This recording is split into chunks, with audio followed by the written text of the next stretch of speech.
Induction type auto synchronous motor. हमने induction motor का ये सिंक्रोनस मोटर का दो टाइप्स पढ़ाया था, मतलब बताया था कि दो तरह का होता है। एक था प्लेन सिंक्रोनस मोटर और दूसरा हमारा था ऑटो, है ना, सिंक्रोनस मोटर। अब ऑटो सिंक्रोनस मोटर हमारा जो है दो प्रकार का होता है।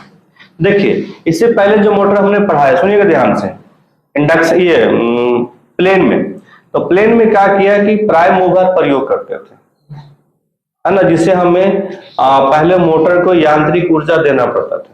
जब यांत्रिक ऊर्जा दिया तो मोटर चालू हुआ, गति पकड़ने के बाद फिर हम आगे की स्थिति को देखते थे।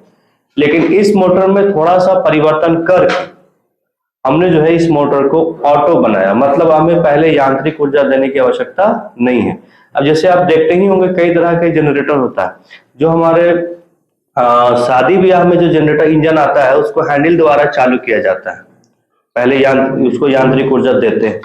और मॉल वगैरह में यह बड़ा सा जो इंजन होता है, इसको हम जाके बटन टिपे चालू हो जाता है। तो क्या देखा, ये आपका बटन सिस्टम है, मतलब ऑटो है, टिप दिया चालू हो गया। लेकिन जो शादी विवाह में या कहीं छोटा जाता है मिल वगैरह में, तो क्या होता है, पहले हैंडल से घुमाते हैं। उसी तरीके से यहाँ पर मोटर भी है। पहले हमने जो प्लेन बताया था उसमें प्राइम मूवर की आवश्यकता होती है, लेकिन इसमें ऐसा नहीं है। इसमें हमारा जो है, हमने फिगर बनाया हुआ है और देखा जाए तो अगर हम संरचना की बात करें तो संरचना में हमारा जो है, इसमें आपका जो नॉर्मल ऑटो सिंक्रोनस और जो हमारा सिंक्रोनस मोटर होता है, मतलब समझिए कि इसमें स्टेटर और रोटर जो रहेगा ना, वो स्लिप रिंग की तरह रहेगा, ये याद रखना है। हालांकि थ्री फेज में हम लोग इसको यूज किए हैं स्लिप रिंग रोटर को, यहाँ भी वही चीज करेंगे। उसके बाद इसमें एक्साइटर यूज करेंगे पहले की तरह, जैसे हम लोग सब में यूज कर रहे हैं, मतलब जो भी पहले पढ़ाया है सिंक्रोनस मोटर उसमें भी यूज करेंगे। इसी तरीके से इसमें हमने जो है रोटर जब स्लिप रिंग यूज करेंगे तो क्या यूज करेंगे, स्लिप रिंग भी यूज करना पड़ेगा, और भी कितना, 3, है ना। जो थ्री फेज मोटर पढ़ाया था वहां पे अगर स्लिप रिंग यूज किया था तो वहां पे थ्री फेज रियोस्टेट यूज करते थे, तो यहाँ पे भी रियोस्टेट यूज करना पड़ेगा। उसके बाद एक लास्ट है हमारा इसमें चेंज ओवर स्विच, ये यूज करेंगे। ये नया चीज है, क्योंकि देखा जा रहा है, देखिएगा ध्यान से, आपका जो है रोटर है, कैसा rotor, slip ring rotor. Slip ring rotor में क्या करते हैं कि हम लोग जो है लैमिनेट कोर बना करके उसमें बाइंडिंग करते हैं। बाइंडिंग करने के बाद फिर हम लोग जो है उसमें से सप्लाई निकाल करके और बाहर में प्रतिरोध जोड़ते हैं, जिससे हमारा जब स्लिप रिंग मोटर पढ़ाया था, देखिएगा स्लिप रिंग मोटर वाला वीडियो, तो चालू हो जाता था। तो चालू यहाँ हो जाएगा, मतलब कि हम लोग स्लिप रिंग जो यूज कर रहे हैं वो मोटर को क्या करने के लिए, ऑटो बनाने के लिए, ऑटोमेटिक होने के लिए। लेकिन स्लिप रिंग में क्या होगा कि गति में वेरिएशन रहेगा, और सिंक्रोनस मोटर क्या होना चाहिए, गति समान होना चाहिए। तो गति तो हमको समान नहीं मिल रहा है, तो फिर हम इस स्विच के माध्यम से हम जब मोटर स्टार्ट हो जाएगा इसके मदद से, रियोस्टेट के मदद से, जैसे कैसे हम प्राइम मूवर यूज करते थे, तो प्राइम मूवर बाद में क्या करते थे, हटा देते थे। तो यहाँ पर जब ये मोटर स्टार्ट हो गया तो हम चेंज ओवर स्विच के माध्यम से इसको हम बाहर कर देते थे, और हमारा इसके शाफ्ट पर, दूसरे शाफ्ट पे क्या लगा हुआ है, एक्साइटर, फिर हमारा जो है ये सिंक्रोनस मोटर जैसा बन जाएगा। तो रही बात संरचना में, तो स्टेटर जैसे हम शुरू से बताते आ रहे हैं कि थ्री फेज बाइंडिंग, ये घूमता हुआ चुंबकीय क्षेत्र स्थापित करेगा, है ना। दूसरा क्या है, रोटर, इसमें रोटर स्क्वायरल केज नहीं रहेगा, कैसा रहेगा, स्लिप रिंग रहेगा। और स्लिप रिंग रहेगा तो 3 फेज का बाइंडिंग इसमें स्थापित करेंगे और तीनों को कनेक्शन निकालेंगे, जैसे यहाँ पे हमने निकाल दिया। याद रखिएगा, इस मोटर में दोनों साइड में एक और स्लिप रिंग और एक और एक्साइटर यूज करें। जैसे हम यहाँ पे स्लिप रिंग यूज किया है, तीनों से सप्लाई निकाल दिया, उधर से हमने जो है एक्साइटर, कहेंगे सर एक्साइटर में तो 2 ही सप्लाई दिया है। ध्यान से सुनिएगा, एक मतलब एक और में पूरा सप्लाई दे रहे हैं, और एक में हमने दोनों को आधा आधा बांट दिया है। हमने इसको डेफिनेशन में लिखवाया था, बांट दिया 2 आधा आधा भागों में, लेकिन एक में हम पूरा सप्लाई दे रहे हैं। क्योंकि हमारा जो है ये जो जनरेटर होता है, कौन जनरेटर यूज करेंगे, शंट जनरेटर या कंपाउंड। ये जो जनरेटर होता है वो कितना, दो ही रहता है ना, दो ही तार रहेगा ना, सिंगल फेज में रहता है। यहाँ पे 3 फेज हम यूज कर रहे हैं, इसलिए हमने 2 भागों में बांट दिया, एक को पूरा सप्लाई दे रहे हैं और एक को हमने 2 भागों में बांट दिया। ठीक है, तो जैसे ही हम सप्लाई देंगे इसमें 3 फेज में, ये घूमता हुआ चुंबकीय क्षेत्र स्थापित कर देगा और हमारा जो है ये रियोस्टेट के मदद से हम इस मोटर को क्या कर देंगे, ऑटोमेटिक कर देंगे, ऑटोमेटिक ये चालू हो जाएगा।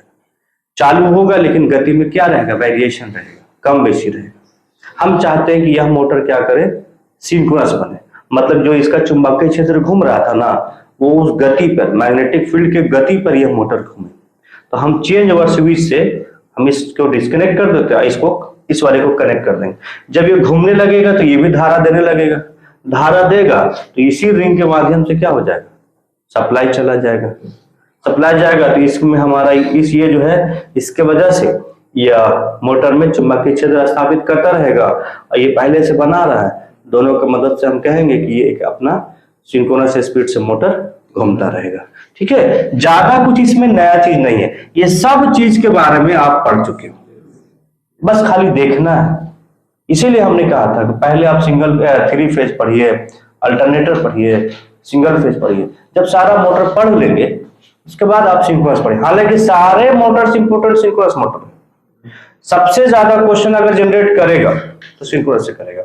हर मतलब कि एग्जाम में सिंक्रोनस मोटर से क्वेश्चन पूछेगा, वो इसलिए पूछता है कि अगर सारा मोटर समझ आया होगा तो सिंक्रोनस जरूर समझ में आ जाएगा, क्योंकि सारा चीज पहले हम यूज कर चुके हैं।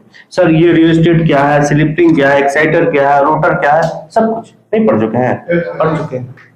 ठीक है, इस तरीके से।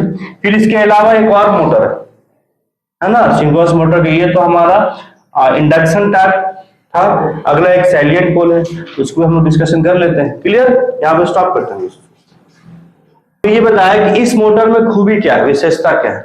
तो सबसे पहले आपको ये देखना है कि यह मोटर स्वयं चालू हो जाता है, खुद से चालू हो जाता है, ऑटो सेल्फ स्टार्ट कर सकते हैं।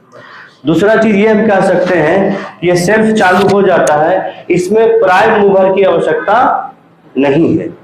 हम लोग थोड़ा सा तामझाम लगाए जरूर है, लेकिन इसमें प्राइम मूवर की आवश्यकता नहीं है, इसमें हमें बाहर से यांत्रिक ऊर्जा देने की आवश्यकता नहीं है, ये इस चीज से हम बचते हैं।